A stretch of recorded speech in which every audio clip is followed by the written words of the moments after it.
Beyond the newsroom, where untold story is revealed.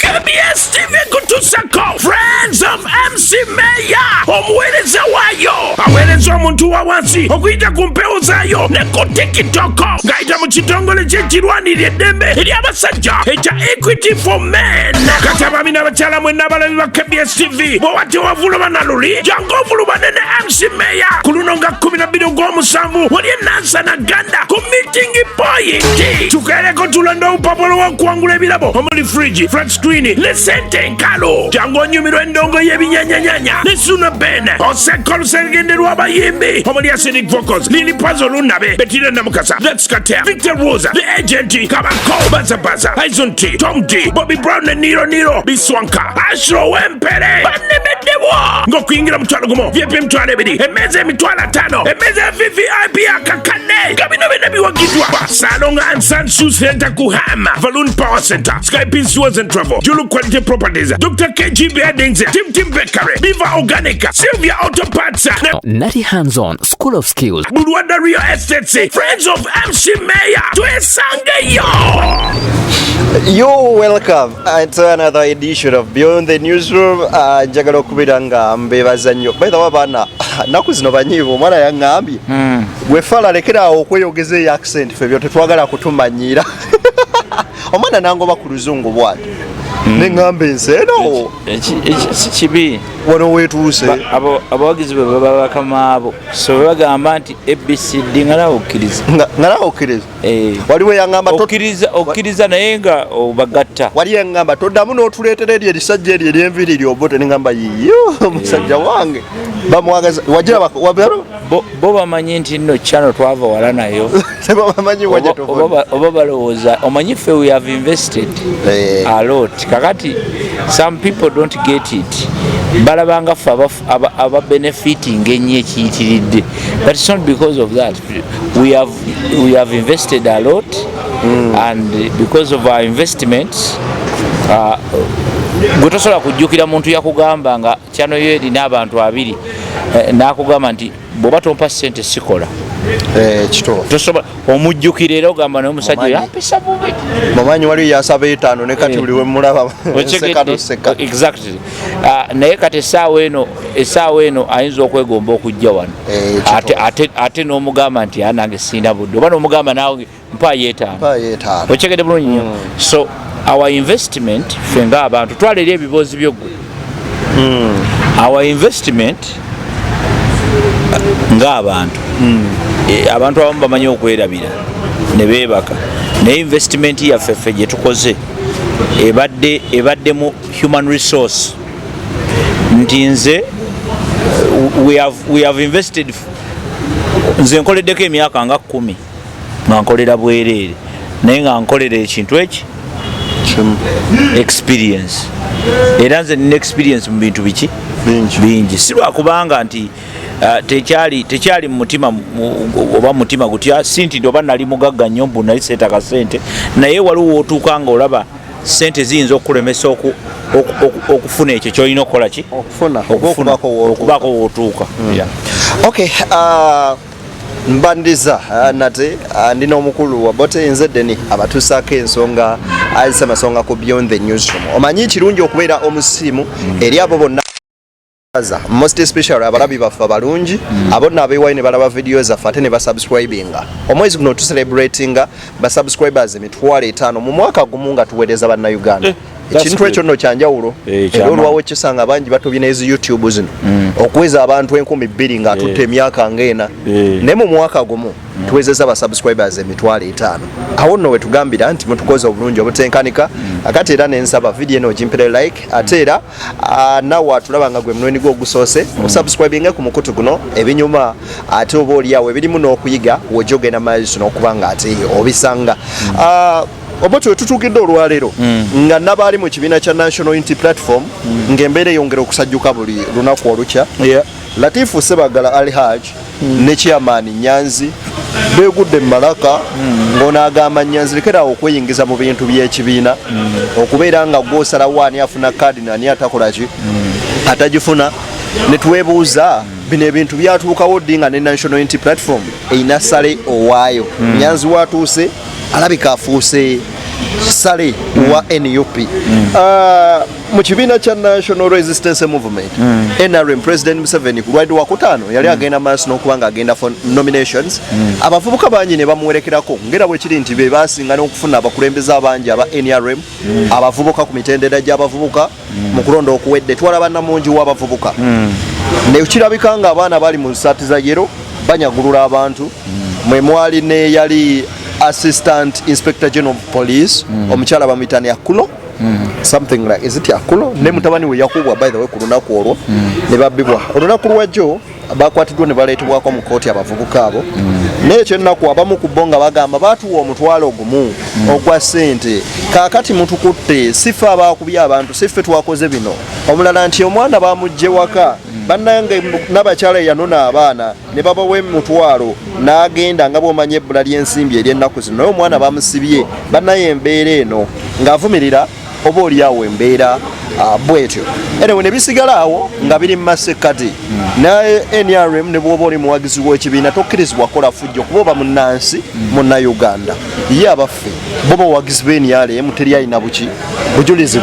bwankalakkalira bulaga nti bali babadde bannakibiina kya NRM bayinza okwambala emijoozi egya yero oba oliawo okuvumaganya ekibiina. So obote nga bw'oli omutunuulizi w'ensonga atali wakungulwa buli ow'omunda nsuubira nga tugenda beera nga tumenyaamenya mu nsonga zino.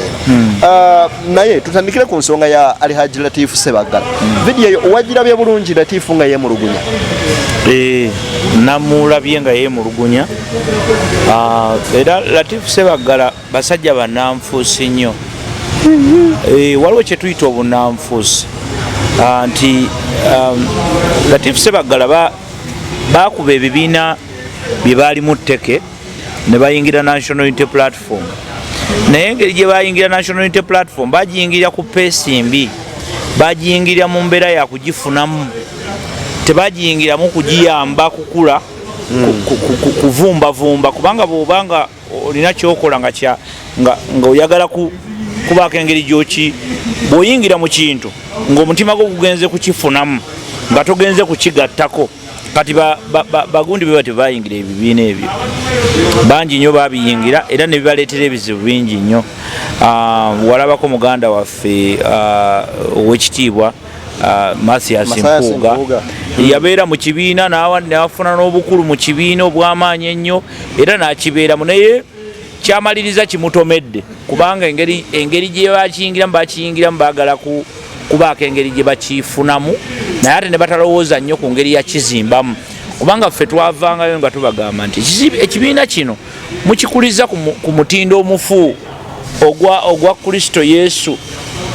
Amiina, otegedde? The Father, the Son and the Holy Spirit kugamba in the name of the Father and kati ngebe bye mulimu nga Bobi Wine mufudde Yesu Kristo. Ontegedde bulungi nnyo nga taweebwa magezi, tawabulwa, talowoozebwako, tagambwako, kyayogedde kibeera fayino, kyayogedde lifuuka teeka, ebintu ebifaanana bwe bityo. Era ffe bwe twavangayo ne tulya ssente nnyingi nnyo okuva mu gavumenti eno. Ontegedde? Walya ssente okuva mu gavumenti? Nalya ssente mpitirivu nnyo okuva mu NRM nga zimpeebwa mu ngeri gye saategeera, nange saategeera bazimpanga batya naye nalabirangawo nga nina ssente empitirivu. Ate oyinza otya okugamba nti walina ssente nga totegedde engeri gy'ozifunye? Anti kati ng'abaana bagamba nti ffe bwe twavangayo ne tugamba nti bannaye ekibiina ekyo mukitambuzza bubi, mukitambuzza ng'abatambuza. Bobi Wine ono alina okutereeza engeri ekibiina gye kitambulamu. Nuupu mugitambuza nga gundi, teringa political party, eringa bwakabaka, eringa nga nuupu mugifudde eringa ddiini nti tugenda kubeerawo nga tusinza gundi, kugamba eringa ddiini, gundi ye Yesu Kristo. Bw'oba toyise mu Nyanzi tosobola kutuuka ku Yesu. Kakati awo obuzibu ne butandika okujja. Tosobola kutuuka ku Katonda kubanga Katonda Bayibuli etugamba nti totuuke toyina sosobola kutuuka mu maaso ga kitange nga toyise mu nze. Kakati nga Nyanzi afuuse Yesu Kristo. Ontegedde bulungi nnyo owa Nuupu ng'era bw'ogambe nti ng'afuuse nga talina position yonna erabika. Nga bwe tulaba Jerusalem talina position yonna naye ng'amaanyi gaalina mayitirivu. And this was wano ffe we twaviirangayo because nze manyi bulungi nnyo nti amaanyi ga political party political party engeri gyetambulamu kaba kabonero akalaga how you can run the country senga mugifunye kati nze nalina obweraliikirivu nti eggwanga lino senga ligwa mu mikono gya Nuupu bagenda girwaninga bwe bati nga Bobi Wine ye kabaka nga omuntu yenna yena bw'avaayo n'ayogera nga beyita ba national unity platform. National kitegeeza ki? Gwanga lyonna. Unity kitegeeza ki? Platform kitegeeza ki? Omuntu wasobola okwogerera. Omwaganya naye nga waliwo gwe bakkiriza. Ontegedde ffe bwe twayogeranga nga bagamba oyalidde naye twababuuzanga bibuuzo bye mutasobola kuddamu. Kakati Latif Ssebagala byali mukaaba akaabisa kajanja those are crocodile tears. Ekintu kino bakyezimbira bo bennyini okukifuula bwe kiti senga baali bayingira mu kibiina ekyo nga bazze kukiyambako nga tebazze kufuna cards na kufuna bifo bandibadde bategeera mangu nti kubanga zino complaints zolaba zaaliwo n'omulundi guli naye lwakuba zaali ku bantu balala si bo. Ontegedde bulungi nnyo abaana baavayo ne bakaayana ne bakaaba tulina abantu bangi abeesimbawo ekiseera ekyo ontegedde bulungi ne babasaba ssente ne zibabula ne kadi ne bazikwasa abantu abalala ne bakola protest vote yaabwe eya tiki nga wonna wokoze eki wosanza ambuleera. And it happened. When it happened twamaliriza akalulu ak'ekikulu ekyo katuleetedde ebiryerya bingi nnyo okusinga abakulembeze. Abakulembeze bangi baava mu bifo byabwe baalimu ne babaseeseetula ne babazza ebbali ne bateekawo ebiryerya bye baayita bammemba ba paalamenti. Olwaleero simanyi oba kye twayogera nga kyabanga nga kikyamu akalulu kemwatiikinga ambuleera wolaba ambuleera tiikinga ng'oli atiikinga n'omuntu nga tamumanyi namumanyi naye nga jasi alaba ekigambo ambuleera. Olwaleero are you happy with the parliament you have? That is the question. Mbuuza oli ali eri kuba gwe ekiyinza okulema okuddamu ontegedde naye nkugambe gwe ali eyo are you happy with your member of parliament? Think about it nti kiki kyasase mu society yo kiki kyakuyambye oba kikyayambye eggwanga atajje nankani. Olwaleero bw'otunira parliament erimu bamemba ba parliament nga 10 obaaga aboogera both in NRM and naye tulina abantu 5 basegeera. That is just 10% of the parliament. Kitegeeza ki? Tujjeko Nuupu nga party ne wabula parties zonna 80% ku babaka ba parliament be baleeta birerya. Ati kyenkugamba kati kiva ku ki entambula y'ebibiina embi ontegedde because sigamba nti n'ebibiina ebirala byo biri bulungi ne bwolaba NRM yennyini nze nabagamba nti bwe tuba tuzimba ekibiina oba nga tuzimba ebibiina bino kyovola nti ze sikiririza mu bibiina as a person. Okiririza mu kulembeze ngomo nzikiriza mu kulembeze ate nzikiririza mu individuals nti personal responsibility and what and accountability. Nti nze sikiririza mu bibiina lwaki tewali kibiina kyekyali kituwadde as a country gwe mbulira ekibiina kimu ekyali kireesa omukule kuba ne Museveni yennyini gwe mwekitinkiza naye teyava mu kibiina NRM agikoze ekibiina kitongole kirya ssente yavamu NRA gaali maanyi g'abantu kye tuyita kiri people power. Amaanyi g'abantu ge galeeta Museveni era amaanyi g'abantu abamu balowooza nti amaanyi g'abantu gali mu bino byammwe bye mulimu. Amaanyi g'abantu ge gwennyini agaleeta Museveni kubanga abantu baayingiranga mu bibira ne basuula lumonde ne bamuteeka awo ne basirika nti Museveni ajja akole ki sirika bajje bamutwale. Ontegedde bulungi nnyo omuntu yayimiriranga bwati ku luguudo n'alaba amagye nga gagenze n'aga gavumenti ag'obote abayekera ne bajja ba Museveni ne babuuza abasajja balazeewa nti bakutte wano bali bwe bajja ne babuuza nti bano balazeewa gamba nti sinnabalabako. Oyinza okusinga amaanyi ago kati ago ge gali amaanyi g'abantu nti abantu bakola okusalawo ku gavumenti kije baagala era ne bagireeta abantu tebyali bibiina bya bufuzi tebyali kiso kikyengezako okulaga nti bino n'ebibiina bya bufuzi bya njagala kulya era kati ekikaabya gundi Latif kadi kubanga ayagala kulya. Latif ono y'omu ku baali bavuganya ku kadi ya Kawempa ne Ssegirinya by the way. Yes. Era nga abayita ab'ebitiibwa ba intellectual nga baagala mbu wa kadi Latif. Wuliriza. Ekadi yali ya Latif baali bagiwadde Latifu. Ekadi okuvaayo okugenda mu mikono gya Ssegirinya lwali luki lwali lutalo. No, teyalina Latif actually yaliwo somebody. I beg to be corrected but kyoba omanya nti kadi yali yampaka nnyo okugijja mu mikono gy'omuntu eyagirina edewani ewa Ssegirinya naye aba Latifu baaliwo ontegedde bulungi nnyo balatifu abo bolaba baaliwo okulungamya ekyo but they did not do anything kubanga essaawa eyo bali favored kininganga bonoolaba omwana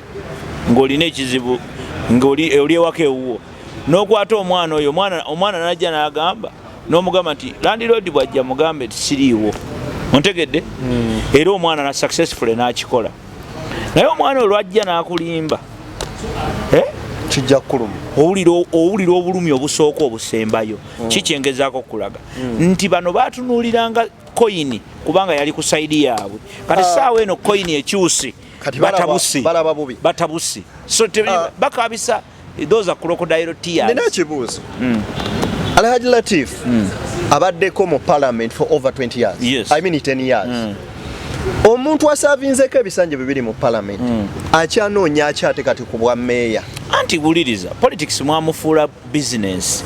Teriyo business mu Uganda olwaleero efunanga politics. That's why kakati olwokuba nti teri business mu Uganda olwaleero efunanga politics buli muntu ayagala kifuna ontegedde bulungi nnyo kyova olaba nti buli muntu kumpi agenda kwesimbawo kati nkubuulira mazima olwaleero bw'otunuulira ekiri ku nuupu awo buli muntu yeesimbyewo n'ababadde mu offices za nuupu nga bonoogamba nti ono abadde sekuritale ku kino ono abadde gundi mumyuka wa pulezidenti ku kino bonna beesimbyewo ontegedde naye kati gwe mbuulira omuntu abadde sekuritale wa pulezidenti Kyagulanyi watuukira okwesimbawo kabonero akalaga nti naye alina okukkiriza nti Museveni nti gundi we nti pulezidenti we tasobola kuyitamu naye agamba kanfuna ekifo waakiri we naaliira kuba badde alaba banne nga bakola ki nga balya kyova olaba nti sekuritale ejjeno w'ekibiina ekiramba ayagala kwesimbawo ontegedde bulungi nnyo naye ayagala positioni otegedde buli muntu yenna kati eyanuupu ojja kgenda okukeera ku makya oba balina ebyenjawulo bye babala bye tutalaba anti bye babala biri very obvious babala sente kati gwe oyinza okuddawo n'oyagala okiyita obulala kye babala kiri ekintu eki babala majja totulakawo n'okubyamu akafaananyi n'ogamba oba balina ebirala bye babala watyanga tugeze Bobi Wine ng'ayiseemu tolaba Lubongo yanga yaba agenda obeera prime minister amangu ago ati kati kyenkugamba kiri bwe kiti kati anaabeera prime minister nga bamulonze ku bwa road mayor. You get my point? Kubwa MP Kampala se atanabeera prime minister ate nga lwaki tabeera nabbanja si MP weka kumira ati nkugamba kyekyo nti kakati that's the point nti wano baba bamaze okukulagabo nti bagasse kintu kyabwe anyway that's not that discussion should be nti lwaki omusajja oyo kati ali mu kaaba maziga lwaki Latifu akaaba ekikaabya Latifu yagayaala okumanya gyali okufuna okutegeera first of all kiki kyeyayingiramu n'obutuufu bwakyo kubanga Boba Latifu bayingirayo nga bamanyi bagenda kufuna bufunyi naye remember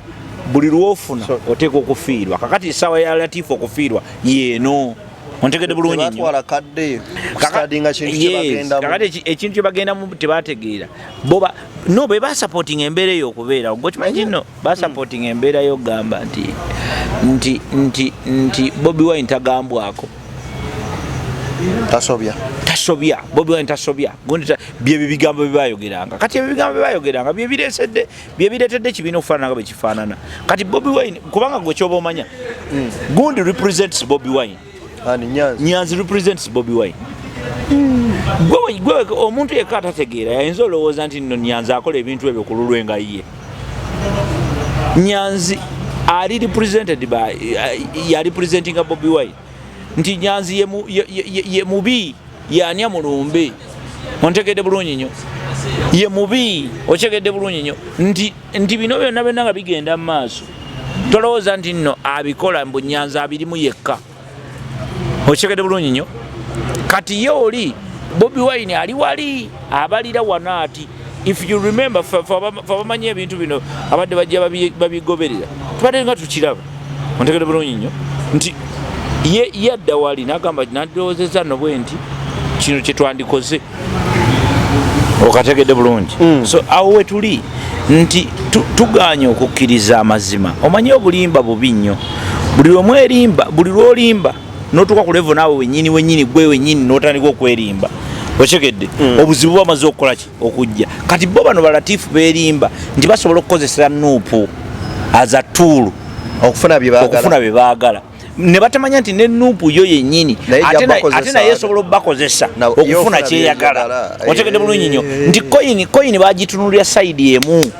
naye ate koyini erina sayidi ezi biri nti olumu oyinza ogikasuka nekomawo negundi olala nogikasuka nekomawo naki kati ku luno yakomewo bulala kati ate oyomba ki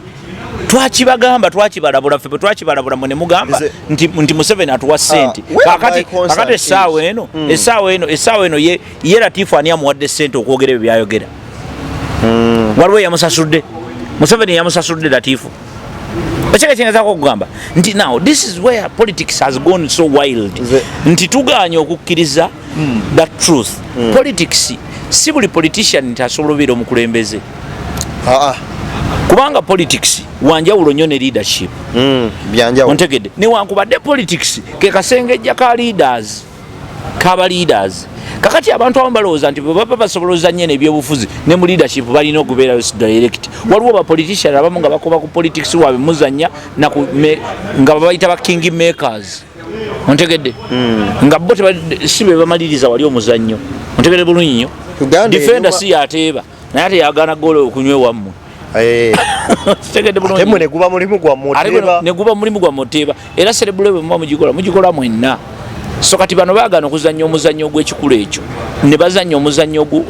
nga baguze reefu bakoze eki nga bo balowooza nti kati ekisooka bagenda ne bakola blackmail ey'ekika ekyawaggulu nga ffeffenna ababuuza ebibuuzo bye batasobola kuddamu abaga gwe walya ontegedde kubanga obabuuzizza ekibuuzo kye batasobola kuddamu ontegedde bulungi nnyo ne bagamba gwe walya kakati gwe n'odiiringa nekyewannalya naye lwakuba nti kati ffe abamu we are very scientific sikugamba kintu kitaliiko science nkubuulidde nkugambye ekikula mangu kikola ki kifa mangu ontegedde bulungi nnyo tetusobola kubeera na kibiina kya byabufuzi ng'akikulembera tagambwako kyova olaba nti Museveni awangalidde mu Uganda muno lwaki tumugambako nti ffe tumugamba nti owaayi nedda ogenze mu sipiidi naye tekitegeeza nti aba musiru tekitegeeza nti aba musiru kyova olaba abaani badivaiza ku mitendera egy'enjawulo n'abaayo ne badivaiza nga bafuulufiga n'abeerayo ne basala bajja okwogerera mu kasirise weebale nnyo n'abaayo ne babukenya n'abaayo ne baprofesa nga oli profesa kati ekyo kyonna kikulaga ki kikulaga nti obukulembeze is a bigger thing. It's bigger than just okugamba obugambi kubanga teriyo omuntu naturally or scientifically teri muntu gwenza gamba nti ono omuntu yetasobya ebyo byayitangawo wabiwuliranga Bobi Wine tasobya netubagamba kino ekintu kyemukoze kino ekyokugamba nina ekintu kyendaba Obote oba okujja kwa internet kuno kulina ebintu bingi byekuleetedde okubanga social media bye-exposinga byetubadde nga tetulaba internet teyakajja gwe kyolina okutegeera gamba abantu abasiru okujja ku internet kuba internet nze okuva nga ndi muto nze by the way internet natandika ogiraba nze nina emyaka 35 ontegedde bulungi nnyo mpeza emyaka actually 35 mu July 20 ennaku zomeza 25 naye nkubuulira mazima nze okuva lwe nabeera omulamu internet ebaddewo ogulawo mwaka ki Facebook account simanyi ndoza 2000 obanga 2008 yali yakajja because before twalina kyebayita nga messenger eyo messenger gyolaba teyali messenger gundi egigula buguzi Facebook ogigatta mu yo but messenger was there before Facebook. So kati revolution mu technology ono jegenze yeyongera nti abasiru beyongedde bangi ne bajja bangi ku internet kuno ekyo kimu naye ekyo si ekikulu ne kibeera President Museveni yajja n'aleeta exposing abantu to a lot of knowledge omanyi nedda gwe kyolina okutegeera nti abantu bangi baali tebamanyi bigenda mu maaso ontegedde abantu bangi baali tebamanyi bigenda mu maaso ne ku lediyo okwo kwabangako enkyakaali ku lediyo okwo kwolaba kwabangako enkyakaali nga yamaanyi nnyo era ngaesobola okukozinga anything naye kyolina okutegeera nti ffe tulina ekizibu wano Museveni agenda na exposing abantu ku bintu bingi ate n'abajjako kye tuyita political education n'abajjako kye bayita ku political education n'abajjako civic education ebyo bintu bibiri byayonoona society bitya byatujjako okumanya abantu bangi tebalowooza beyond their nose and mouth bangi nnyo tebalowooza beyond their nose and mouth abantu bangi tebalowooleza mu mitwe balowooza mu mbuto na mu nsawo ontegedde abatono ennyo ne balowoolezaako na wano mu bitundu byabwe ebyekyama ontegedde bulungi nti ye abalowooza omanyi bw'olowooleza mu mutwe kitegeeza olowooza beyond abantu balina eriiso eryokusatu ntera oddyogerako lino eryawano bwongo lino si bwongo obwongo bulala naye wano waliwo era abahindu bo basiigawo n'akantu kategeeza seniority abahindu bakalina wano mu face wano kaba kategeeza seniority nti waliwo ebintu waliwo kye bayita reading in between lines waliwo ebintu ebirabika ng'okozesa gano amaaso abiri n'obwongo n'okozesa na lino n'obiraba ng'abantu aba tebannabiraba ontegedde mulungi nnyo kati Museveni bo bafuna omukisa babifuna kati kyokka te bwe babifuna ne balemesa abalala bonna obikola ki okubifunako kati ate nze nabifunira ate ku bintu birala abajjajjaffe baani beki ne tubifunako Katonda natuyamba ne tubifunako kati there's a lot of waliwo amagezi mangi mu society amasiru amagezi amasiru amayitirivu ennyo mu society ng'ate masiru oli najja n'ayogera ekigambo n'omutunuulira n'omusaasira n'agamba protest vote nga ne bw'okimubuuza tasobola kukinnyonnyola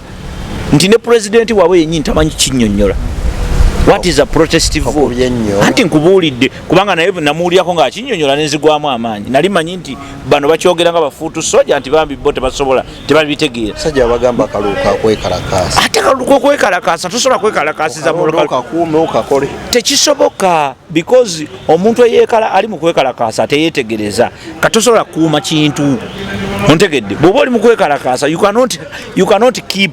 otegedde ebyo bibiri tebikwatagana ontegedde bulungi nnyo akalulu ng'oli mu kekalakaasizaamu because akalulu bakekalakaasizaamu batya akalulu bakekalakaasizaamu by voting people who are not supposed to be voted. That's how you vote akalulu kokwe era kekalulu kenyini muri mu kuba agenda ya musajja anti agenda ya musajja teriyo ya bulimba ngera luli wetwali batugamba luli muwandiike ku ambulera tugiwandiikako kiki kye twafuna mu ambulera nga tugiwandiiseeko muleka mwawandiikako buwandiisi temwalonda anti kati kyengamba kati ate bondida muno ngamba nti now these guys are just changing the same old wine into new wine bottles okyegedde bulungi nnyo oba eyo history wamusomako gwe they are changing badidde omwenge omukadde bakyusiza ecupa nga mpya kati ne bakulowoozesa nti baleese omwenge omupya but it's the same wine that you used to take okyegedde bulungi nnyo kakati Bobi Wine ye yatulimbye bulimbi nti protest vote does not exist, it will not work, it is bullshit, it is going to waste a lot of our money and it is going to kill a lot of people. Nalabyeko n'abeNRM yabaddani video najijjemu wano nga naye agamba bannange kino kitugenda mu protest vote anti mujje kakati wuliriza obululu obusinga obungi buba protest olaba senga ojjukira akalulu ka Besigye in 2001 gwolaika wali okyali mwana muto 2021 yali protest vote ewedde emirimu yali protest gwagirabako mukama we voted in large numbers people voted if we genda ne ku internet kwebiri genda ononye numbers ezibadde zijja zironda that was the highest figure of okulonda andikati wano zize numbers zigenda zikendera bukendeza until today wano wetutuuse bana Uganda batuse ku sawa 20 years ago batuse mu sawa boli yawo egwe subi mu kulonda nga bagamba nti ane bwe tulonda teri mpawo kichuta kyukola babiri gumu byaga ne bigana biri mu anti kakati bwe tuba twagala okujjako mu 7 tulina okukola ebintu bye tutakolangako bye ebyo ontegedde tetusobola kukola bintu bye twali twakoledda bitwakola bote bikibye mugenda okukola ebipya bye mutakolangako tetusobola bikola n'abantu bafala tebalina kye basobola kati andi mu abatali bafala mwe badde musaano okutandikirako anti kati nze nabagamba kwagala eggwanga lyo tebakusasula anti nze ondaba wano kati goloza gonsasula mmeka okubeerawo mpawo yadde 10 kyekyo lwaki nkugambe ndi wano ensonga eri wano kusomesa bavubuka n'abantu nti temwesiriwaza kuva ku mulamwa omukulu omulamwa omukulu is Uganda nze bwe nayingira nze nabeerako mu kye tuyita people power omanyi kye muyita people power nze nakirimu ontegedde bulungi nnyo bwe nakibeeramu ebbanga olunaku lwe nakivaamu lwe lunaku lwe bakwata ambuleera ne bagamba nti kati efuuse ki NUP zisibeera mu bibiina kubanga nze nejjajja yange yes nze mbeera mu bantu nze ndi mumaanyi g'abantu kye bayita people power mu 7 jjajja wange bajjajja bange baali mu nsiko baalwana okuleeta mu 7 there was nothing like ekibiina kye baalwaniramu bo baali mu kulwanira Uganda ekyuke same applies today Obote wetutuukidde wano olunaku olwaleero olunaku lwajjo waliwo abaana abatwaliddwa mu kooti nga baneeno nno okusinziira ku bulabi kigambibwa okuba imbu bawagizi b'NRM abakola effujjo olw'okuba baali bambadde essaati eza yero eza NRM abamu nga bambadde n'eza red zeba introducing lastly baza unveiling awo bajja tinamyabo abaana bano ne bakuba abantu mwe bakubira n'omukyala yali assistant inspector general of police bamuyita Akulo ne mutabani we ono nno yabamukubira ali eriku ewamwe ku UBC opposite UBC omukyala oyo emmotoka ye ne bayingira ne babba bibabba n'essimu sabamu ko bavubuka bakwatiddwa era ne baleetebwa mu kooti olunaku olw'eggulo families z'abaana bano abamu bagamba nti omwana bamutusaba agende maaso n'okubeera nga bawerekera omukulembeze baganda be muganda w'omu ku baana yavuddeyo jo mu kamera nga zeera ku kooti ng'akaaba amaziga mangi nnyo ng'agamba omwana ono n'abakyala yakola ki ye yamunona ewaka agamba bajje bawerekere muzeeyi nga omanyi ewabeera muzeeyi wabeerawo okulya tukole ki tugende tuwerekere muzeeyi essaawa eno omwana bamunonye bamukutte bamututte oluvannyuma lw'ebyo ebyaliwo first and foremost tusooke tunuulire mu kikolwa ekyakolebwa abantu bano then tulyoke tutunule kubanga omuntu okubeera memba w'ekibiina alina oba nga alina kaadi y'ekibiina ekyo ng'ali registered ku yo let's not go into details z'ekyo ne tutunuulire mu kikolwa ekyakolwa kyo kiraga ki era kyoleka ki then ekyo bwe tumala okubeera nga tukisa ku mabbali tulyoke tulabe ensonga zino ne mu kooti gye byabadde mu Kampala waliwo kituyita Kampala mob tulinawo kyetuyita Kampala mob mob kitegeeza kugamba that mu Kampala mulimu abantu kugamba oba mu luzungu nkiyite ntya I call it Kampala mob Kampala mob is very available mu Uganda nti mu Kampala omwo mulimu abantu abali ready for anything at any time bempita Kampala mob nze nti aba Kampala mob babeerawo okuwerekera anything anybody for any reason for whatever reason walaba nga abawerekeranga Sipapa walaba abawerekeranga Besigye walaba abawerekera gundi babayita bana abagagga baani ababeera mu Kampala abayiwayiwa ssente n'abantu abafaana bwe batyo so tulinawo that mob ey'abantu abali available to be used for anything ontegedde ate abasinga obungi baki bavubuka kakati bo ogwabe gwa banazaako buki bunaza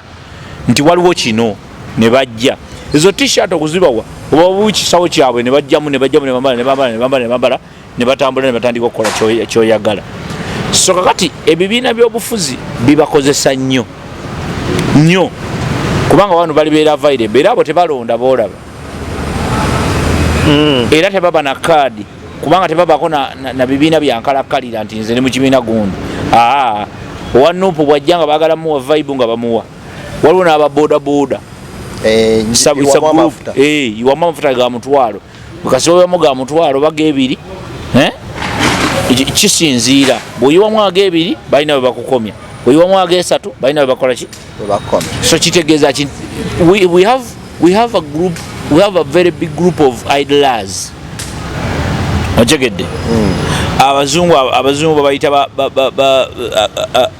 a group of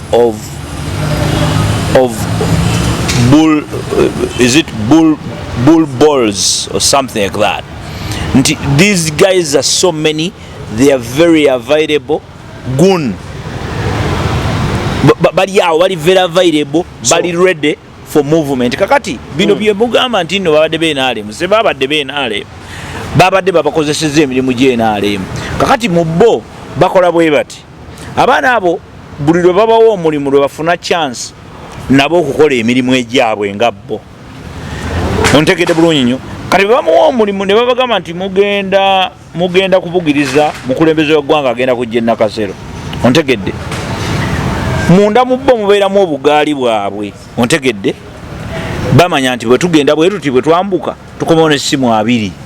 nti owulidde nti ye kati mwe mwambale kati badizigaizinga ne bakulowozesa nti bali ku kiri naye nga babako n'ekirala era buli wabeera abantu abangi ab'ekikulu ekyo ne bwoba ogenze ku mukolo nga gwa Museveni tesobola kuvaawo nga tewaliwo babuliddwa amasimu gaabwe wera 10 tekisoboka ne Kawempe wano jjukire Kawempe kyabadde Kawempe mugundiza Nalukoola bwennyini president yali Kawempe abayaaye babba ontegedde bulungi nnyo nti bo omulimu abayaaye tebatya security bo abayaaye bano babeera bwe bati jjukira security eno giraba ekola bweti security ekolera ku orders baba ne orders ne bagamba nti tugenda ku kino security ayinza okubeera nga wano naye ng'akuuma wonzi ontegedde ne mubeera wano abantu nga 5 ng'oli ali wali akuumaani kitegeeza nti bwabawo embeera yonna nze nyinza okubulawo naye tekigaana bibadde birina kubaawo okyegedde bulungi nnyo waba security ebiseera ebisinga babeera ku order era abo abantu abamu babadde bagamba n'okugamba nti bannaye namba amagye babaddewo but they were not supposed to do that bandikoze eki abamagye tebabeera na tear gas babeera na mundu kati akuba omuntu essasi ayinza okukuba omuntu essasi ate nayo ne basitoola endala so kati kyetulina okutegeera nti bano baana baffe bennyini be bakola ebintu bino byennyini gwojja kudda ku NRM si muntu NRM kibiina kya bufuzi ontegedde bulungi nnyo omuvubuka abeera mu Katanga ow'Ekawempe owegundi owawali waggulu egundi eno waggulu kuba abavuka abatera okubba bava eside ezo Kalwere Kawempe egundi neno waggulu Namuwongolwa abavubuka abo bajja ne bakuba omuntu abo baana bammwe sagala obeera olowooze nti nno waliwo special people abavudde eri nga zi alien ne bagwa wansi ne bakola ekyo ne baddayo baana bammwe ba mayumba gammwe kakati gwe njagala kutegeera kati wuliriza ebigambo bino okuzzaayo katono nnyo nkutereeze bulungi gwe ebyo biveeko oyo kasasiro omuve nako simanyi abenaalemu simanyi abavubuka bazire bakoleanti kankugambe bwe nti ebikolwa ebyo kimanyi bibadde nga bijja ng'abantu abo ababikola bali mu opposition ne babipininga ku kibiina ekimu oba abaifudisi be babikoze ne bagamba abaana abaifudisi bakoze kino omuntu ategeera nga nze tomulyango ng'ayogera bw'atyo nze nakomplaininga dda ne mbagamba nti abantu abambala obukofiira bwa nuupu ne bagenda ne bavumaavuma abantu ne bawemula babakola ku lwabwe naye nga siri wa nuupu sina na interest mu nuupu saagala nakumumanya sikirina kyenkyetaaza naye nabagamba nti era ne ŋŋamba nuupu nti amagezi gembawa muveeyo mwegaana abantu abo mu public naye abantu bano bamala ovuma abantu ne babawemula ne bakola bekya nga bambadde obukofiira bammwe enkya ne tubalaba ku kitongole kyammwe wali ate nga mubaaniriza mubagambire ddala nti bannange fe we don't stand for that ekyo si kyetwagala ekyo kye nali mbagamba era nabagambira ddala era nakati nkugamba nti bino ebigenda mu maaso mu ggwanga zino mpisa mbi society yayonooneka bano baana b'abantu abaana ababadde bakuba bannaabwe bakwenkana naye lwokuba nga taata we yakukuza bulungi kyova olagga oli wano ontegedde bulungi nnyo bali abaana abamu babadde bakusinga n'obuto abalanga bakusinga n'obukulu otegedde bulungi nnyo naye gwe oli wano bo babaddewa eri kitegeeza ki nti gwe taata we yakumalirako obudde ne maama wo oba kojjawo oba ani oba society gye wakuliramu yakumalirako obudde bali tewali yabamalirako ki budde so bino byonna ebigenda mu maaso obudde buno ebyo byabo abavubuka naki temubinenyeza gavumenti temubinenyeza muntu mubinenyeze mmwe kennyini waliwo yaŋŋamba nti gavumenti bw'oŋŋamba nze bw'oŋŋamba ekigambo n'oŋŋamba kati ng'oyo omukazi yabadde ku gundi ku kooti akaaba bannange n'abakyala yamukimye omwana ategeera bakukima batya ewaka ogenda obugirize President Museveni akuwa eki otegedde bulungi nnyo nti bino ebintu by'okukola ebintu by'ekisirusiru bino ontegedde ebyo bye bakola ebyo naye Obote sokoleka okulaga omukulembeze w'omukwano kibi ddala nze simwagala omwagala naye wali njagala yanjawulo wuliriza nabaddeyo Obote okimanyi kati ogw'omukwano natambuzaako ebigere mayiro 4 ngende ndabe ku President Museveni yes 27 anti wuliriza kakati watambuza ebigere n'ogenda bwali ogenda wakolaki olina gwe wabbako essimu wabula nadduka kulaba president kakati bano babadde tebagenze kulaba president bo babadde bagenze kubba era babbye ontegedde bulungi nnyo so kitegeeza ki nti buli lwe tugenda kebe kyaki muyingira nga abamu bagenze kubbamu bakazi okimanyi nti waliwo abantu abamu bagamba yes muyingira mu kyaki kubuulira mazima oliga muyingira mu kyaki muli mukusaba yalaba kawala kalungi muli mukwegayirira katonda yanoonya mukazi wakuwasa okyegedde agamba kakazi nenkajja wano okyegedde bulungi nnyo nti ebigendererwa ebitutwala mu bifo ebyenjawulo si byebimu tusobola okugenda ne mu bbaala ontegedde bulungi nnyo nga waliwo agenza okwetundira mu bbaala nga waliwo agenza okunywamu akiringemuuko ontegedde bulungi nnyo naye mwenna ne mufuluma ebbaala ng'omu afunye siriimu omulala ng'asanyuse nnyo ali happy agenda waka ku refreshinga enkya agenda akeera akole now that's a question okusinzirako ekintu kiddayo bankugamba akantu gano akasemberayo ddala ekintu kisinzira ku personal responsibility and accountability abazadde mukoze omulimu gwammwe abasomesa mukoze omulimu gwammwe ba society leaders mukoze emirimu gyammwe police simanyi gundi mukoze society giteeke wadli obeesonyiwe Obote babakuza no bagwe njogedde wala nnyo kale kantandikire kugwa okudda wansi ng'omwana wa kyalo nga muzeeyi mu kibi oba yona saani wawali bwakusanga oyina kyokola galamira embooko ekole ki ekukwata essawa y'olwaleero omwana omukuba oluyi ne bakubuuza omanye omwana wange bwasula no bakusa mu kkomera anti kakati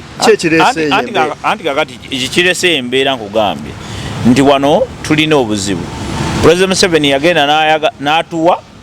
n'atuwa ekitono n'atujjako ekinene ontegedde yatuwa ekitono n'atujjako ekinene mwene mukuba otulo ffe bazadde baffe tebeebaka nze anti tudde abaana bange basamba tteke abange you don't play when you are doing something okuleka nga okoze nze nina abaana bange baana na bawala but we agree to disagree on issues era weetaaga emigere nga givaayo ontegedde bulungi because lwaki kubanga nze Museveni tasobola kulabirira maka gange ontegedde Museveni si yalabirira ewaka ewange otegedde bulungi nnyo omwana wange bw'ayonooneka n'abeera nga tosobola because nze omwana wange si wa Museveni ne Museveni alina patience we yayonoona owuwe nze owange tasobola kumukola ki naye naawe ne bw'otunulira ba patience bw'oba onoonya abaana b'empisa embi oyinza otwala yaba Museveni bw'oba onoonya abaana b'empisa embi mu Uganda oyinza okutwala omwana wa Museveni omubwati olina gwokakasa nti omwana oyo alina empisa embi eziyitiridde kubanga mwana wa Museveni nti ne bakuba oluyi tosobola muwaabira omwana omulungi musumba peshe ati nkugamba nti kakati n'abaana be bonna tolinaayo mwana wa Museveni va ku bino bye mulimbalimba naki tolinayo mwana namawulire ne bakola ki bannamawulire mwogera ebigambo bitakwata olinayo mwana wa Museveni alina empisa embi anyakula obusimu kakati gwe lwaki owanyakula akasimu deal with your problems muve mu byokuwoza musimanyi abavubuka ba NRM omulembe gwe tulimu gwa gavumenti yetuyambe stupid lwaki babadde badduka emisinde nga bagenda bawagira Museveni tebadduse na kaadi zaabwe z'NRM nga baziwanise bati mu bbaala kamalako kake bayambadde anyway Obote nga tusiibula ndowooza mpozi nga waliyoko akasigaddewo tugenda nno okweyongera okubeera nga tukufuna ne munkuseere Julius kubanga nno kaweze nga twebuzeebuze nja kusanyuka nnyo ne mwebala emirimu gye mukola ku Viki Exclusive tukolera ddala nze omulimu gwange newaayo kusomesa abannayuganda nkwagala nnyo abamu abakkiriza ne bakkiriza bagaana it's okay naye ekikulu kya byonna nti lino eggwanga lyaffe nze nkuyigirako naawe onjigirako okyegedde gwe oba obeera eyo ng'olina kyomanyi kubanga nze I respect people nti omuntu ali eri atulaba tusinga n'okutegeera waliwo kyomanyi nze kyesitamanyi mukama yatuyamba waliwo comment gwe commentinga abavuma well and good because you have a right to your decision making and whatever it is ne wano wanjawulo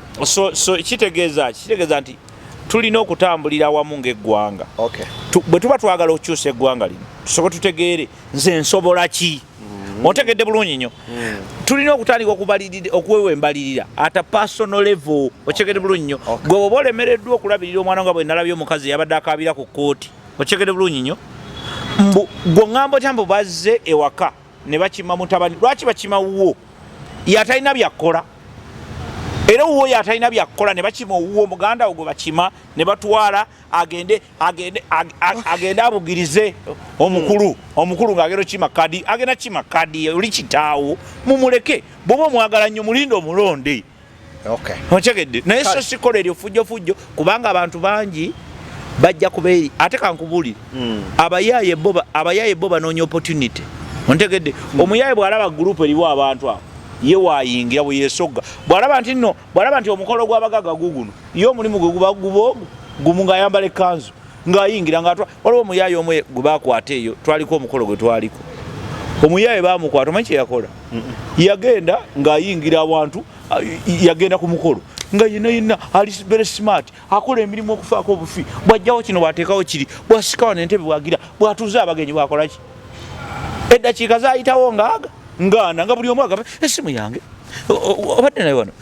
abanga ajjawo essowaani agenda n'essowaani n'essimu essowaani nga nziteeka bigenda ne kamera nga zamukutte nga ne mu bifaananyi mwali oshegede bulungi nnyo alaga nti wawaka naye ng'ageza n'amasimu nga 15 kati kikyengeza kugamba nti bo opportunists mu society mwebali kati gwe teweeteeka mu position ya kubeera nti opportunities bagenda kukozesa ensobi bakuzanyireko bo bakufunemu kye baagala batambule bakole ki bagende mubeere bulungi. Kale oyo nabadde omukulu wa Bote tujja kwongera okubeera nga tusingana mu nsonga ez'enjawulo. Nze Samuel Kalungi erinnya ly'Obote. By the way, nze nali manyi oli mutabani w'Obote. Aluwa Obote president. Ate ekiviiri ekyo bwe kiri siri mutabani we ndi muzzukulu we naye era tekitegeeza nti nno nze Obote. Oli muzzukulu w'Obote? Ebituufu. What do you mean? Bw'ogamba ebituufu otegeeza ki? Ndi muzzukulu. Ndi muzzukulu, omuzzukulu aba muzzukulu. There is no biological muzzukulu. Nze ndi muzzukulu wa Jjajja Museveni. Nze ndi muzzukulu wa Jjajja Museveni. Kyekugamba. Kati gwe gwomanyi oba Museveni omulyako Luganda nze Obote wange. Neddira nti. Bale mubeere bulungi bwera batujja kuddingana.